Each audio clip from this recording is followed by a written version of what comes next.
हालिया दिनों में हमने देखा है कि संघ परिवार और उनके लीडर्स एक कोशिश कर रहे हैं कि आरएसएस के जो लीडरान हैं जिन्होंने देश के स्वतंत्रता के लिए कुछ भी नहीं किया, उन लोगों का एक वाइट वॉश करने का एक काम किया जा रहा है। हाल ही में सावरकर के साथ भी यही हो रहा है। हर कोई जानता है कि सावरकर एक गद्दार है जिसने देश के साथ गद्दारी की और अंग्रेज़ों के साथ माफ़ी मांगी और अंग्रेज़ों के लिए काम भी किया, लेकिन फिर भी आज हम देखते हैं कि उसको ग्लोरीफाई करने की कोशिश की जा रही है। और इसी सिलसिले में आपने रिसेंटली देखा होगा कि राजनाथ सिंह ने भी कहा है कि जो सावरकर ने जो माफ़ी मांगी थी वो गांधी जी के कहने पर माफ़ी मांगी थी। ये बातें मैं आपके सामने कुछ वाज़े करने के लिए आज का ये वीडियो हम बना रहे हैं। सबसे पहला बात आप ये देखिए कि इस तरीके का अटेम्प्ट क्यों हो रहा है। आरएसएस के पास खुद के कोई हीरोज नहीं है क्योंकि उन्होंने कुछ किया ही नहीं, देश के लिए कुछ किया ही नहीं। जब पूरा का पूरा देश अंग्रेजों से लड़ रहा था, ये लोग देश को बांटने पर लगे हुए थे, तो कुछ किया नहीं। लेकिन आज अपने आप को बड़ा देशभक्त कहने के लिए इन्हें प्रूव करना होगा कि इन्होंने देश के लिए क्या किया। इसलिए ये पूरा वाइट वॉशिंग हो रहा है, एक हिस्ट्री को वापस से लिखा जा रहा है और अपने जो हीरोज हैं, जो इनके हिंदुत्व के जो हीरोज हैं जिन्होंने मुल्क के लिए कुछ किया नहीं, उन लोगों का एक पॉजिटिव इमेज बनाने के लिए अलग अलग बुक्स लिखे जा रहे हैं, अलग अलग सेमिनार, फिल्म सब बनाए जा रहे हैं और उसी सिलसिले में सावरकर के बारे में भी स्टेटमेंट्स आ रहे हैं। दूसरी चीज, हर कोई जानता है कि देश की आज़ादी में एक सब बड़ा रोल मुसलमानों ने किया। ये कोई भी एक छुपी हुई बात नहीं, हर कोई जानता है। लेकिन ये अभी की बीजेपी गवर्नमेंट और आरएसएस की जो एजेंडा के खिलाफ है, क्योंकि जिन मुसलमानों को लोग देश का दुश्मन बता रहे हैं, वही मुसलमानों की शहादत, वही मुसलमानों का खून इस देश के आज़ाद करने में लगा हुआ है, उसको आप छुपा नहीं सकते। इसलिए मुसलमानों को भी डिफेम करने के लिए, मुसलमानों ने देश के लिए कुछ नहीं किया, ऐसा भी एक नैरेटिव वो लोग ला रहे हैं। तो ये पूरे नैरेटिव से मैं आज आपके सामने जो पॉइंट ला रहा हूँ वो रिसेंटली जो राजनाथ सिंह का जो स्टेटमेंट आया सावरकर को लेकर, उसके बारे में। तो उसमें देखिए, सबसे पहली बात, राजनाथ सिंह ने कहा था कि सावरकर ने माफ़ी मांगी, मर्सी पिटीशन दी ब्रिटिश के सामने, वो इसलिए क्योंकि महात्मा गांधी ने उन्हें कहा था। अब पहला चीज़ जो है, सावरकर ने बहुत सारे पिटीशन लिखे। हमें 3-4 पिटीशंस के बारे में पता है, चंद लोग कहते हैं 8 पिटीशन अलग अलग है, लेकिन बहुत सारे पिटीशन उसने लिखी। ये पहला पिटीशन जो उसने लिखा 1911 में था, उसके बाद का जो पिटीशन आया 1913 में था, उसके बाद का 1917 में था। महात्मा गांधी साउथ अफ्रीका से इंडिया को आए 1915 में, यानी महात्मा गांधी इंडिया में आने से पहले ही सावरकर ने महात्मा गांधी से कहाँ से परमिशन ले लिया मर्जी पिटीशन डालने का। तो इसे झूठ नैरेटिव ये लोग फैला रहे हैं। अब इसमें पॉइंट ये है, इतनी आसानी से ये लोग ये झूठी नैरेटिव इसलिए फैलाते हैं क्योंकि इन्हें 100% पता है कि ये कुछ भी झूठ बोलेंगे उसे आंख बंद करके मानने के लिए लोग हैं यहाँ पर। यानी व्हाट्सएप पर ऐसी झूठी हिस्ट्री अगर प्रोपोगेट भी करती है और गवर्नमेंट में रहने वाले, इतने बड़े बड़े पोजीशन में रहने वाले लोग जब ऐसा काम करते हैं, कोई गली मोहल्ले का आदमी नहीं कर रहा है, बहुत बड़े पोस्ट में रहने वाला आदमी ऐसे एक झूठ फैला रहा है, उसको आंख बंद करके मानने के लिए लोग रेडी है और उसको जस्टिफाई करने के लिए गोदी मीडिया अपने प्राइम टाइम को इस्तेमाल करती है। तो ये जो एक माफ़ीनामा उसने मांगा था, वो असल में उसकी गद्दारी का, अपने गद्दारी की वजह से उसने किया था। और सेकंड, वहाँ जो अंडमान में जो उसे जेल में डाला गया था, 6 महीने के अंदर ही उसने लिख दिया था। यानी वहाँ पर ऐसे बड़े बड़े बड़े देश के आज़ादी के आंदोलनकारी वहाँ पर थे जो लोग अपनी जान दे दिए, लेकिन अंग्रेज़ों के सामने वो अपना सर नहीं झुकाए। और वहाँ पर यह आदमी 6 महीने के अंदर ही वहाँ की सज़ा देखकर ये वहाँ से भागने की प्लानिंग उसने कर दी और माफ़ी मांगने की प्लानिंग उसने कर दी। तो ये असल में एक भगोड़ेपन की निशानी थी, ये कोई स्ट्रैटेजी की निशानी नहीं थी। दूसरा चीज़, आरएसएस के लोग ये बता रहे हैं कि नहीं, ये उनका स्ट्रैटेजी था, अंग्रेज़ों से के जेल में रह के वो कुछ नहीं कर सकते थे, इसलिए बाहर आकर बहुत सारा काम करने के लिए उन्होंने एक स्ट्रैटेजी किया। ये भी बहुत बड़ा एक झूठ है, क्योंकि सावरकर अपने ज़बान का पक्का था। उसने अंग्रेज़ों से अपनी माफ़ीनामे में चंद बातें कही थी, उसमें से एक बात उसने ये भी कहा था कि मैं बाहर आऊँगा और अपनी जो भी कैपेसिटी, उस कैपेसिटी में इस गवर्नमेंट के लिए, यानी ब्रिटिश गवर्नमेंट के लिए काम करूँगा। और अगर आप मुझे यहाँ से बाहर छोड़ेंगे तो मेरी बातें सुनकर बहुत सारे लोग जो भटक गए हैं, देश की आज़ादी के लिए काम करने को उसने भटकना कहा, मेरी बात सुनकर जो बहुत सारे लोग भटक गए हैं, वो सारे लोगों को मैं वापस रास्ते पे लाऊंगा और वो सारे लोग भी जो है देश के लिए, यानी अंग्रेज़ों के लिए काम करेंगे। यानी जो हमारे क्रांतिकारी थे, जो हमारे देश के लिए आंदोलनकारी थे, ये सारे लोगों को उसने भटका हुआ युवक था। और ऐसा नहीं है कि सिर्फ नाम के वास्ते उसने लिख दिया, हमें देखना चाहिए सावरकर जेल के बाहर आने के बाद उसने क्या कहा। सब लोग सिर्फ ये मसी पिटीशन के बारे में बात कहते हैं, सब लोग कहते हैं उसने माफ़ी मांगी और आरएसएस के लोग कहते हैं वो स्ट्रैटेजी था। अब हमें देखना है बाहर आने के बाद उसने क्या किया। बाहर आने के बाद उसने अपनी पूरी ज़िंदगी अंग्रेज़ों के एजेंडा को इंडिया में इम्प्लीमेंट करने के लिए लगा दी।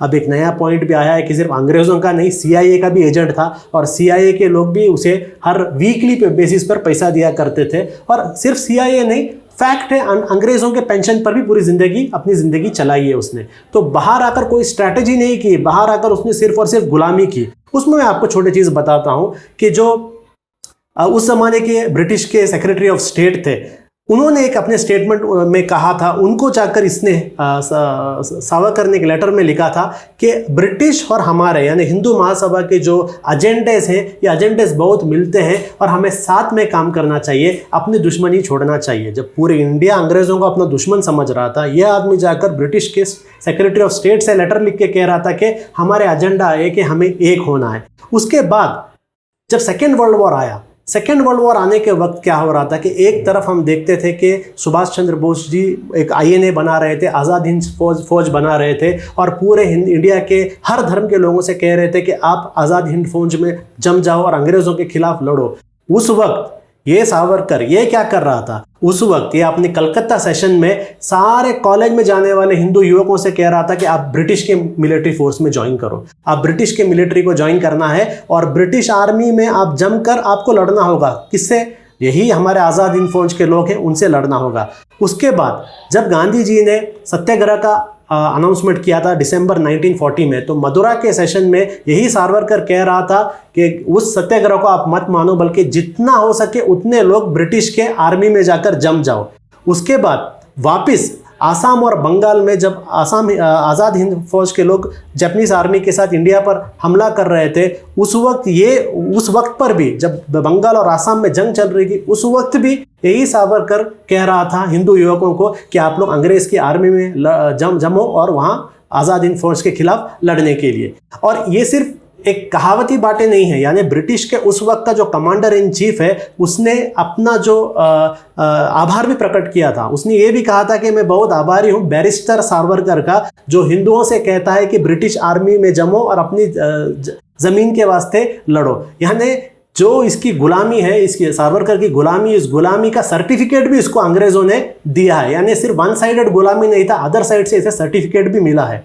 उसके बाद जब हम देखते हैं 23rd सेशन जब था हिंदू महासभा का भगलपुर में 1941 में, वहाँ पर भी इसने वापस ये कहा था कि हिंदुत्व का एक जिम्मेदारी है कि ब्रिटिश गवर्नमेंट के साथ मिलकर आर्मी, नेवी और एरियल फोर्स में जितना हो सके उतना जमे। 1942 में जब क्विट इंडिया मूवमेंट आया था और पूरे इंडिया के अंदर जितने भी ऑफिसर्स थे, इंडियन ऑफिसर्स थे, वो लोग ब्रिटिश की गवर्नमेंट को छोड़ रहे थे, अपनी सर्विसेज को छोड़ रहे, उस वक्त सावरकर हिंदू सभा के लोगों से कह रहा था कि आप जिस म्यूनसिपालिटी में हो, आप जिस लोकल बॉडी में हो, आप जिस लेजिस्लेचर में हो, या अगर आप ब्रिटिश के आर्मी में हो, अपने पोजीशन को मत छोड़ो, अपने पोस्ट को मत छोड़ो। तो ये जो एक बात ये लोग लेके आ रहे थे कि सिर्फ स्ट्रैटेजी के तौर पे इसने माफ़ी मांगा है, कोई स्ट्रैटेजी नहीं था। बाहर आकर इसने अपनी वफादारी भी दिखाई और उस वफादारी का पेंशन भी मिला, तारीफ भी मिला इसे। अब देखेंगे बड़े बड़े लोग बात कह रहे थे कि हम देश को बचाने वाले बात हैं, देश को एक करने वाले बात हैं, लेकिन ये बहुत सारे लोग नहीं जानते कि सिंध में और बंगाल में जब मुस्लिम लीग की गवर्नमेंट हुई थी, मुस्लिम लीग की गवर्नमेंट के साथ अलायंस में ये भी थे, यही सावरकर था। वापिस उसने कहा स्ट्रैटेजी, लेकिन वहां पर जब सिंध के असेंबली में एक रेजोल्यूशन पास किया गया कि एक अलग कंट्री बनाना चाहिए, पाकिस्तान या मुसलमानों के लिए अलग कंट्री बनाना चाहिए, उसके बावजूद भी ये सावरकर की पार्टी के लोग रेजिग्नेशन नहीं किए, अपना मिनिस्टर का पोस्ट बचा के रखे। यानी जब बात अपने पर्सनल बेनिफिट की आती है, इनके लिए देश कोई मायने नहीं रखता, सिर्फ उसके बाद आज बड़ा ग्लोरिफिकेशन की बातें होती हैं। अब नेक्स्ट बात मैं आपको बताता हूं इसके अंदर क्यों मुस्लिम लीग के साथ, और मुस्लिम लीग ने जब एक 2 नेशन की बात की, सावरकर की पार्टी के लोगों ने अपना पोस्ट से क्यों नहीं इस्तीफा दिया। वो इसलिए क्योंकि मोहम्मद अली जिन्ना ने तो बाद में कहा 2 नेशन थियरी का। 1937 में हम देखते हैं हिंदू महासभा का जो 19th सेशन था अहमदाबाद में, वहीं पर सावरकर ने ये क्लियर कर दिया था कि हिंदू और मुस्लिम ये दो एक अलग नेशंस है, ये दो अलग नेशंस है, एक अपोजिट नेशंस है, ये एक नहीं हो सकते, दो अलग नेशन है। तो ये 2 नेशन थियरी की सबसे पहले बात करने वाला आदमी यही है। तो जब आगे जाकर सिंध के असेंबली में जब 1943 में रेजोल्यूशन पास किया, तो इसके पार्टी के लोगों ने अपोज नहीं किया, क्योंकि ये लोग खुद चाहते थे कि 2 नेशन होना चाहिए। तो देखिए, ऐसा एक आदमी जो पहले माफ़ी मांगता है, एक बार नहीं, मल्टीपल बार। सिर्फ माफी नहीं मांगता, माफी मांगने के बाद बाहर आकर अंग्रेजों की गुलामी करता है, अंग्रेजों को सपोर्ट करता है, उनके आर्मी में लोगों को भर्ती होने की बात कहता है, क्विट इंडिया मूवमेंट के खिलाफ बात करता है, ब्रिटिश पॉलिटिशियंस के पास जाकर अपने सर्विसेज को ऑफर करता है और टू नेशन थियोरी को प्रमोट करता है। और ऐसे लोग जिनको अपना दुश्मन कहते हैं, उस जिन्ना की पार्टी के लोगों के साथ अलायंस में बैठकर इस्तीफा भी नहीं देते, ऐसे लोगों को आज देशभक्त प्रमोट किया जा रहा है। ये इसलिए हो रहा है, जैसे मैंने पहले कहा था, इनके पास लीडर्स नहीं है, इन्होंने आज तक देश के लिए कुछ नहीं किया, सिर्फ झूठ फैलाया है। आने वाले दिनों में भी आप देखेंगे ऐसे ही होगा, ऐसे ही होगा। ऐसे ऐसे लोग जिनका नाम आपने कभी नहीं सुना होगा, उनको नेशनल फिगर्स बनाया जाएगा। और टीपू सुल्तान जैसे लोग, अलग अलग जो मुस्लिम आज़ादी के शहीद हैं, इन लोगों को डिफेम किया जाएगा, हिस्ट्री को रीराइट किया जाएगा। ये फैसिज्म का एक तरीका होता है कि फैसिज्म अपना हिस्ट्री बनाते हैं। हमें इंडिया के लोगों को इस चीज़ से आगाह होना चाहिए। हमारा जो एक स्ट्रॉन्ग लेगेसी है, एक प्लूरलिस्टिक सोसाइटी की एक लेगेसी है, उस लेगेसी को बचाने की हमारी जिम्मेदारी है। और हमारे हिस्ट्री के साथ मुदाखलत करने की जब जब कोशिश आरएसएस के लोग और ये हिंदुत्ववादी करेंगे, उसे रोकने की भी जिम्मेदारी हमारी है।